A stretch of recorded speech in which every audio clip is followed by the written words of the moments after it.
Hello मेरे प्यारे बच्चों, आप लोग कैसे हैं? आई होप सो आप सभी लोग बहुत अच्छे होंगे। चलिए हम आपका स्वागत करते हैं आपके प्यारे से चैनल मोशन बायोलॉजी में।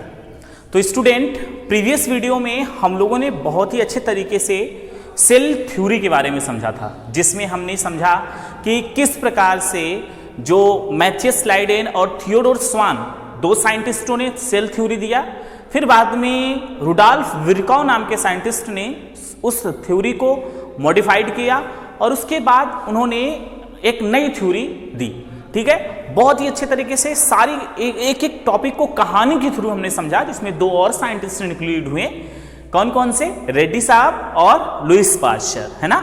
कितनी लड़ाइयाँ हुई, कितने झगड़े हुए, क्योंकि आपको पता है कि जब जो रेड्डी साहब थे, मतलब दो वर्ग के साइंटिस्ट थे, एक लोग भगवान को मान रहे थे और एक लोग जो थे वो साइंस को मान रहे थे।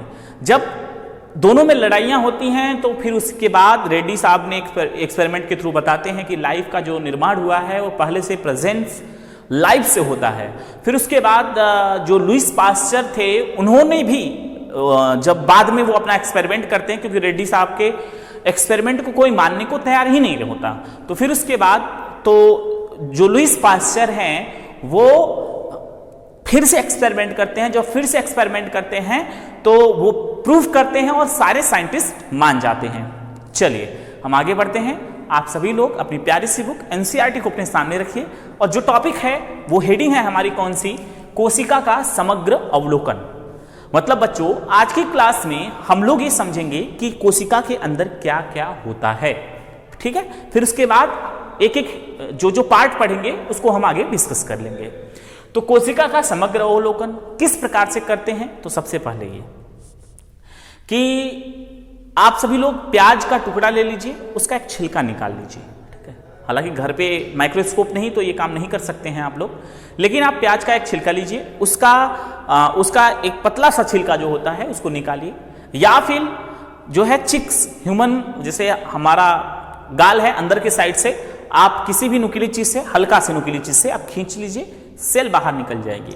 फिर उसके बाद आप उसको माइक्रोस्कोप में रख के देखेंगे तो आपको एक कोशिका नजर आएगी। चलिए हम मान लेते हैं कि आप लोगों ने माइक्रोस्कोप में प्याज का टुकड़ा लिया और उसमें से एक छिलका निकालकर माइक्रोस्कोप में देख रहे हैं।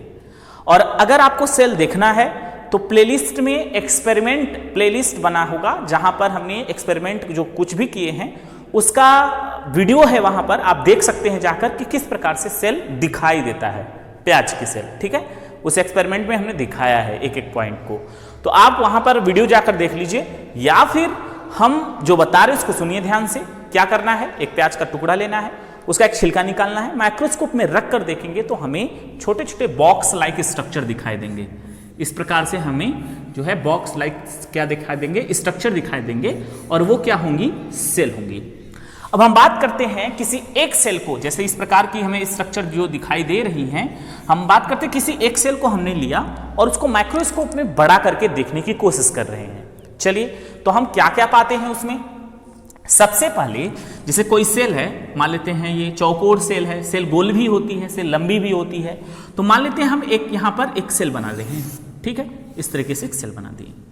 अब ये जो सेल है, हमने देखा प्याज का हमने टुकड़ा लिया है, तो हम स्पष्ट रूप से बताएं आपको कि प्याज अगर है, प्लांट है, तो उसका सबसे बाहरी आवरण क्या होगा? एक और इसमें पतला सा आवरण होगा, जिसको हम क्या कहेंगे? हम इसको हम कोशिका भित्ति कहेंगे। इसको हम क्या बोलेंगे बच्चों? कोशिका भित्ति। ठीक है, ये हो गई हमारी कोशिका भित्ति। यानी कोई प्लांट सेल होगा तो उसका सबसे बाहरी आवरण किसका बना होगा? कोशिका भित्ति का बना होगा। फिर जैसे ही हम अंदर जाते हैं वैसे ही हमें क्या मिलता है? कोशिका झिल्ली मिलती है। कोशिका झिल्ली हमें मिलती है। यानी हम टूरिस्ट की तरह सर्च करने निकले हैं। किसकी खोज में निकले हैं हम लोग किसकी खोज में निकले हैं? कोशिका की खोज में निकले हैं। यानी हम माइक्रोस्कोप से यह देखने की कोशिश कर रहे हैं कि एक सेल के अंदर क्या क्या हो सकता है। ठीक है, तो हमने हमने प्याज लिया, प्याज का टुकड़े को काटा, उसका छिलका निकाला, माइक्रोस्कोप में रख के देखें तो सबसे बाहर सबसे बाहर हमको क्या दिखाई दे रहा है बच्चों? हमें कोशिका भित्ति दिखाई दे रही है।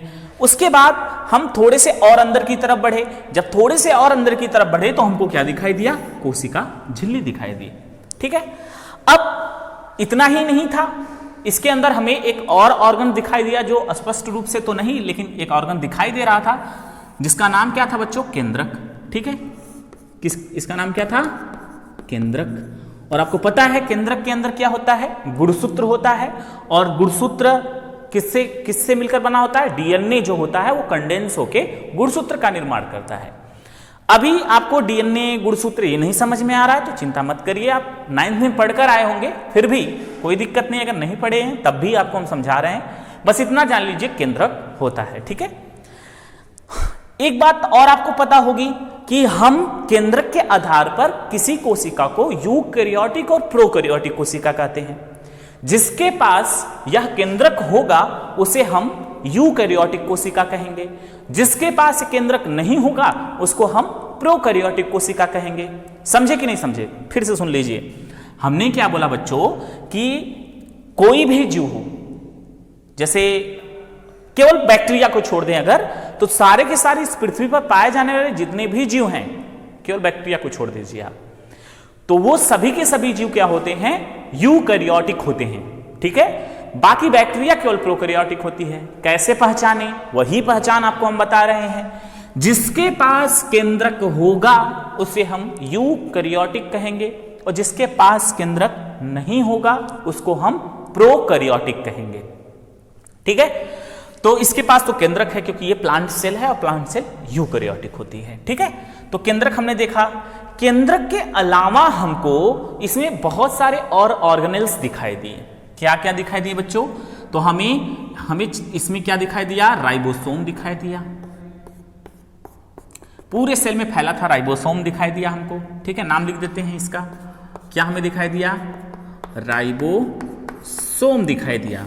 उसके बाद हमें यहां पर इसमें माइटोकॉन्ड्रिया भी दिखाई दी।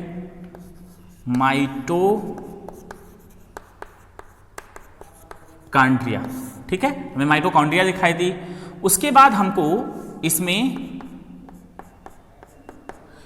हमें हरित लवक भी दिखाई दिया, हरित लवक। ठीक है, उसके साथ साथ इसमें हमें लाइसोसोम भी दिखाई दिया, लाइसोसोम, जिसको हिंदी में लयनकाय कहते हैं, यह दिखाई दिया। एक बड़ा सा इसमें हमें वैक्यूल भी दिखाई दिया, क्योंकि प्लांट सेल है, प्लांट सेल में रिक्तिका होती है, रिक्तिका भी दिखाई दी हमको इसमें। इसके बाद छोटे छोटे माइक्रो बॉडीज भी दिखाई दे रहे थे, पैराक्सीसोम था इसी में। उसके बाद एक जगह पर हमें गाल्जी बॉडी भी दिखाई दिया। ठीक है, गाल्जी का है, ठीक है, गाल्जी बॉडी दिखाई दी हमें। तो ये सारी मतलब हमें बहुत सारे ऑर्गेनेल्स दिखाई दिए। फिर से बच्चों एक बात सुन लीजिए, हमने क्या बोला कि हम प्लांट सेल में प्याज के टुकड़े को लिया, जब उसको देखने लगे सबसे बाहर हमें जो दिखाई दिया वो कोशिका भित्ति थी। उसके बाद हमें दूसरे नंबर पे कौन दिखाई दिया? कोशिका झिल्ली दिखाई दी। और उसके बाद हम अंदर जाकर देख रहे हैं तो एक लिक्विड भरा है इसमें, और उस लिक्विड में बहुत सारे ऑर्गेनेल्स हैं। और वो बहुत सारे ऑर्गेनेल्स कौन कौन से हो सकते हैं? हमने एक एक का नाम लिख दिया है। कौन कौन से? जैसे राइबोसोम हमें दिखाई दिया, फिर रिक्तिका दिखाई दी, फिर हरित लवक दिखाई दिया, फिर उसके बाद इसको हरित लवक, इसको लवक बोलिए तो ठीक रहेगा। ठीक है, प्लास्टिड इसकी इंग्लिश है, ठीक, प्लास्टिड, ठीक, लवक है ये। माइटोकॉन्ड्रिया दिखाई दी, फिर राइबोसोम बता दिए, गाल्जी बॉडीज दिखाई दी हमको, है ना, जिसको गाल्जी काय कहते हैं, लाइसोसोम दिखाई दिया, केंद्रक दिखाई दिया। यानी हर एक ऑर्गेनेल्स हमको इस कोशिका के अंदर दिखाई दे रहा था। ठीक है बच्चों, इसमें कोई कंफ्यूजन, इस हेडिंग में कोई कंफ्यूजन हो नहीं है ना? चलिए, तो हम इसको इरेज करते हैं। अब कुछ इंपॉर्टेंट पॉइंट बताते हैं जो आपके बुक में भी दिया है, साथ में वो इंपॉर्टेंट है आपके मेडिकल एग्जाम या किसी अन्य कंपटीशन एग्जाम के लिए इंपॉर्टेंट है। तो चलिए हम इसको इरेज करते हैं, उसके बाद हम उन इंपॉर्टेंट पॉइंट्स को डिस्कस कर लेते हैं। तो फिर से हम बताएंगे कि क्या इंपॉर्टेंट है। चलिए बात करते हैं हम डीएनए की। डीएनए, इसका फुल फॉर्म जिस भी बच्चे को आएगा वो कमेंट बॉक्स में लिखेगा। ठीक है, डीएनए का फुल फॉर्म, पूरा नाम ठीक है। तो डीएनए जो था ये हमें केंद्रक में मिल रहा था, डीएनए हमें कहां मिल रहा था? केंद्रक में मिल रहा था। लेकिन इसके अलावा कुछ और ऑर्गेनेल्स हैं जहां पर डीएनए मिलता है। तो कहां कहां मिलता है बच्चों? डीएनए केंद्रक में तथा माइटोकॉन्ड्रिया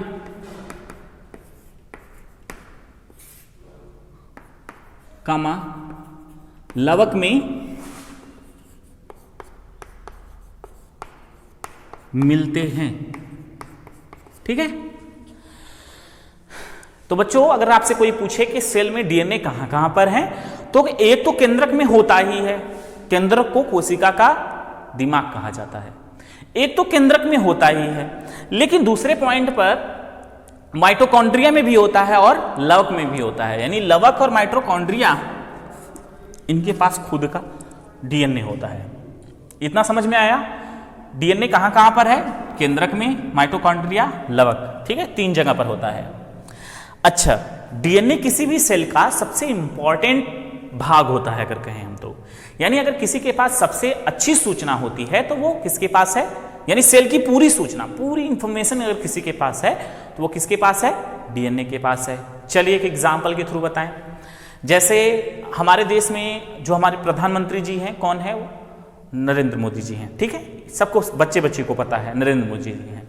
अब पूरे हमारे देश की जो भी इंफॉर्मेशन है, जो इंपॉर्टेंट इंफॉर्मेशन है, वो हमारे देश के प्रधानमंत्री के पास है, राष्ट्रपति के पास है, या फिर किसी भी प्रदेश के सीएम के पास होती है। यानी एक प्रदेश का अगर कोई इंफॉर्मेशन, अच्छा इंफॉर्मेशन कर सकते हैं इंपॉर्टेंट, तो वो हर स्टेट के सीएम को है। देश की बात करें तो पीएम को है या फिर राष्ट्रपति जी को है। तो ये इंपॉर्टेंट पर्सन होते हैं हमारे लिए, और इंपॉर्टेंट पर्सन होते हैं तो आपको पता है कि इनके अगल बगल इनकी सुरक्षा के लिए गार्ड होते हैं। सही बात है ना? सबको कम सुरक्षा दी जाती है, लेकिन इनको एक स्पेशल सुरक्षा दी जाती है कि इनका कहीं किडनैपिंग ना हो जाए, कहीं इनको कोई मान ना दे, है ना? सुरक्षा की जाती है। उसी प्रकार से बच्चों, अगर किसी के पास ज्यादा इंफॉर्मेशन है तो उसको ज्यादा सुरक्षा दी जा रही है। सेम कंडीशन हमारे सेल में भी होता है। जिसके पास डीएनए, यानी इस डीएनए मतलब कि पूरी सेल की सूचना, और किसी के पास पूरे सेल की अगर सूचना है तो इसको सुरक्षा भी देना है। तो जिसके पास डीएनए होता है उसमें दोहरी मेम्ब्रेन होती है, दोहरी झिल्ली आवरण। भाई डबल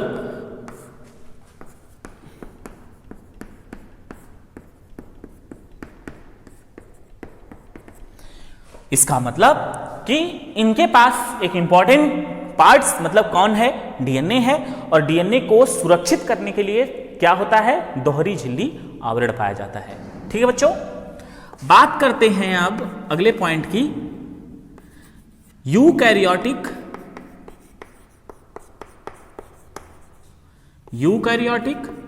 तथा प्रोकैरियोटिक, यूकैरियोटिक तथा प्रोकैरियोटिक में एक कोशिकांग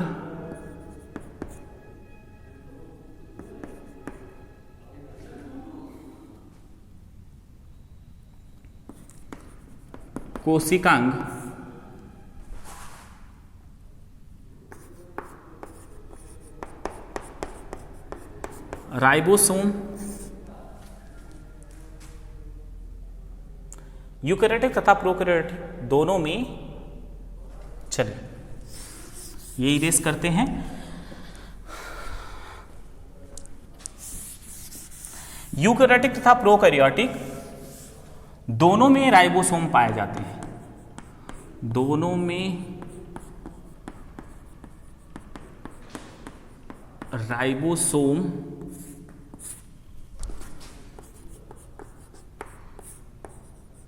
पाए जाते हैं। यानी यूकैरियोटिक कोशिका की बात करें या प्रोकैरियोटिक कोशिका की बात करें तो उसमें एक ऑर्गेनेल्स कॉमन होता है, राइबोसोम। राइबोसोम एक ऐसा ऑर्गेनेल्स होता है जो कि यूकैरियोटिक और प्रोकैरियोटिक दोनों में होता है, और बात करें प्रोकैरियोटिक सेल की, तो प्रोकैरियोटिक सेल के पास और कोई ऑर्गेनेल्स नहीं होता, ना तो उसके पास माइटोकॉन्ड्रिया है, ना तो हरित लवक है, ना तो गोल्गी का है, मतलब कोई ऑर्गेनेल्स नहीं है। केवल प्रोकैरियोटिक के पास क्या है, राइबोसोम, और राइबोसोम दोनों में होता है, किसमें, यूकैरियोटिक में भी होता है और प्रोकैरियोटिक में भी होता है। ठीक है, फर्क इतना होता है बच्चों कि यूकैरियोटिक में जो राइबोसोम होता है वो 80S टाइप का होता है, 80S टाइप का, और प्रोकैरियोटिक में जो होता है वो 70S टाइप का होता है। और दोनों में क्या पाया जाता है, राइबोसोम पाया जाता है, बस थोड़ा सा डिफरेंस है, आगे हम बताएंगे किस प्रकार से होता है। ठीक है, ये हो गया। और जो राइबोसोम होता है बच्चों, इसमें झिल्ली आवरण नहीं होता। आप लिख सकते हैं, क्या लिखेंगे, राइबोसोम में झिल्ली आवरण नहीं होता।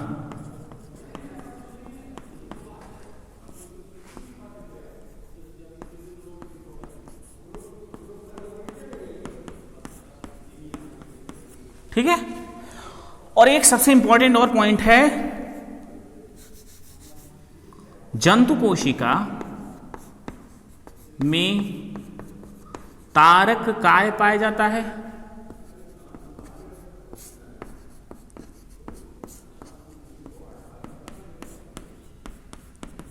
तारक काय पाया जाता है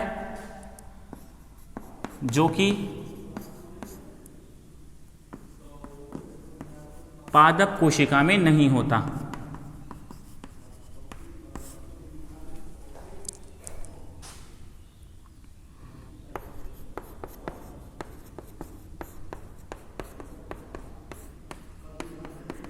ठीक है बच्चों, ध्यान से देखिए। अब आपको किसमें झिल्ली आवरण नहीं होता, तो ध्यान में आपको देखना है और याद भी कर लेना है। और हाँ, इसमें एक लाइन और लिख लेंगे आप लोग, क्या लिखेंगे,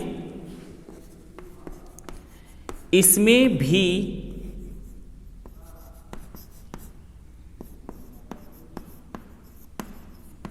झिल्ली आवरण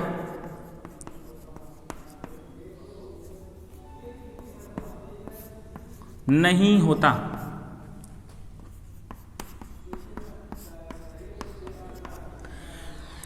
बहुत इंपॉर्टेंट है, दोनों पॉइंट है बच्चों। राइबोसोम और तारक काय, ये दो ऐसे कोशिकांग होते हैं। कोशिकांग मतलब कोशिका का अंग। ठीक है, राइबोसोम और कोशिकांग राइबोसोम और तारक काय दो ऐसे कोशिकांग होते हैं जिनके पास झिल्ली आवरण नहीं पाया जाता है। ठीक है, झिल्ली आवरण नहीं पाया जाता है। तो आपसे क्वेश्चन पूछ सकता है कि यूकैरियोटिक कोशिका में या जंतु कोशिका में दो ऐसे ऑर्गेनेल्स का नाम बताइए जिसके पास झिल्ली आवरण नहीं होता। तब आप एक नाम किसका बताएंगे, राइबोसोम, और दूसरा नाम किसका बताएंगे, तारक काय का।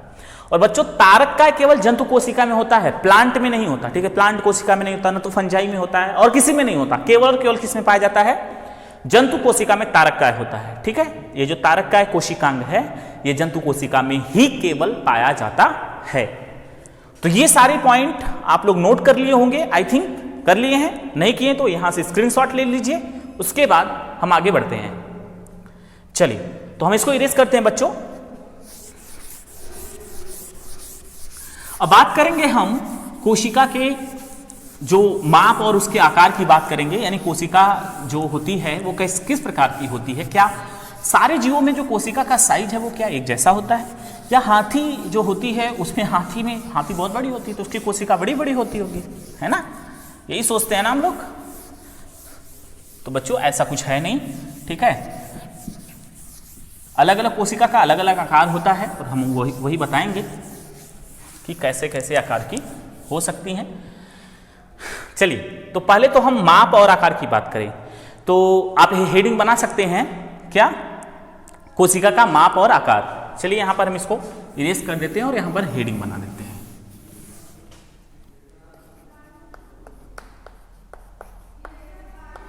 कोशिका का माप व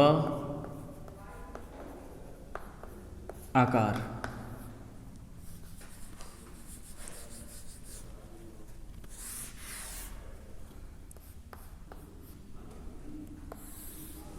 कोशिका का माप व आकार। ठीक है, तो बच्चों कुछ इंपॉर्टेंट पॉइंट को लिखेंगे, आप लोग उसको राइट कर लीजिएगा। क्या? माइकोप्लाज्मा,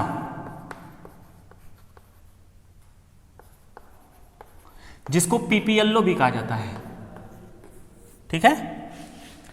इसका मतलब है न्यूमोनिया और pleuro like organism, pleuro pneumonia like organism, ठीक है। प्लूरो न्यूमोनिया लाइक ऑर्गेनिज्म, जिसमें न्यूमोनिया में पी साइलेंट होगा, ठीक है। प्लूरो न्यूमोनिया लाइक ऑर्गेनिज्म इसका नाम है। माइकोप्लाज्मा, ठीक है, जिसको दूसरे नाम से भी जानते हैं पीपीएलओ, ठीक है। ये इसकी जो साइज होती है 0.3 माइक्रोमीटर होती है, यानी इसका जो माप आकार है माइकोप्लाज्मा और पीपीएलओ का, सही से लिख दें इसको,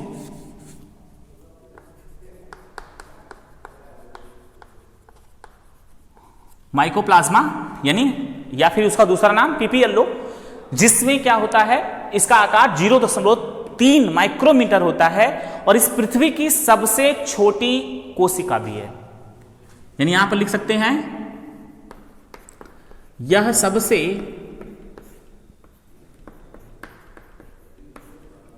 छोटी कोशिका होती है। यह सबसे छोटी कोशिका भी होती है। कौन? माइकोप्लाज्मा या पीपीएलओ। अगर आपसे कोई क्वेश्चन पूछ लेता है कि इस पृथ्वी पर सबसे छोटी, इस पूरी दुनिया में अगर बात करें इस पृथ्वी पे, ठीक है, अगर सबसे छोटी कोई कोशिका है तो वो कौन सी कोशिका है? माइकोप्लाज्मा कोशिका है, ठीक है बच्चों। अब दूसरी बात करते हैं सबसे बड़ी कोशिका की। सबसे बड़ी कोशिका, अंडा देखें आप लोग, अगर अंडा देखें तो ठीक है, अंडा एक कोशिका होता है। तो सबसे बड़ी कोशिका इस पृथ्वी पर क्या है?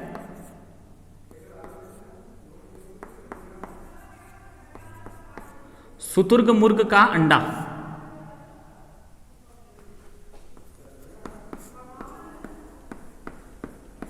इस पृथ्वी पर सबसे बड़ी कोशिका कौन सी है? शुतुरमुर्ग का अंडा है, ठीक है। आप लोग इसको याद रखिएगा, दूसरा पॉइंट है, ठीक है। और उसके बाद बात करते हैं तीसरे पॉइंट पर। अगर एक जीवाणु कोशिका है, जीवाणु कोशिका है, तो वो जीवाणु कोशिका कितने से कितने माप की हो सकती है? 3 से 5 माइक्रोमीटर हो सकती है। हमारे शरीर में आरबीसी पाई जाती है, रेड ब्लड कार्पुसल्स, ठीक है, रेड ब्लड कार्पुसल्स। इसकी जो साइज होती है वो 7.0 माइक्रोमीटर, ठीक है, ये होती है। और सबसे लंबी कोशिका की बात करें, सबसे लंबी कोशिका, लंबी और बड़ी, बड़ी और लंबी दोनों अलग अलग होता है, ठीक है। बड़ी और लंबी मतलब लंबाई की बात कर रहा है, और बड़ी का मतलब उसमें चौड़ाई भी होती है, ठीक है। तो ये सबसे लंबी जो कोशिका होती है न्यूरॉन कोशिका होती है। न्यूरॉन कोशिका, न्यूरॉन मतलब तंत्रिका तंत्र कोशिका, ठीक है।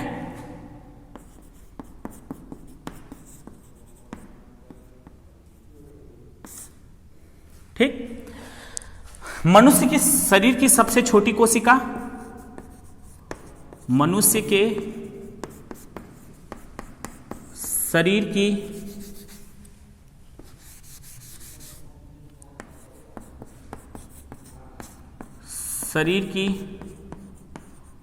सबसे छोटी कोशिका, सबसे छोटी कोशिका कौन सी है?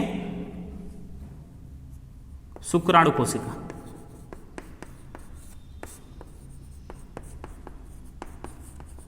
और सबसे बड़ी की बात करेंगे तो अंड कोशिका है, ठीक है। सबसे बड़ी की बात करेंगे तो अंड कोशिका। और अगर केंद्रक के आधार पर बांटेंगे तो केंद्रक के आधार पर आरबीसी, क्योंकि मनुष्य के आरबीसी में केंद्रक नहीं होता है, मनुष्य के आरबीसी में केंद्रक नहीं होता है।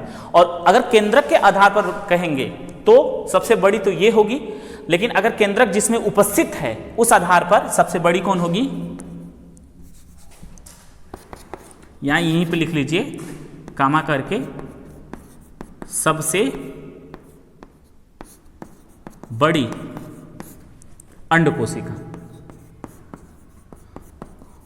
इसमें केंद्रक होता है, ठीक है, अंडकोशिका में केंद्रक होता है और मनुष्य के आरबीसी में नहीं होता।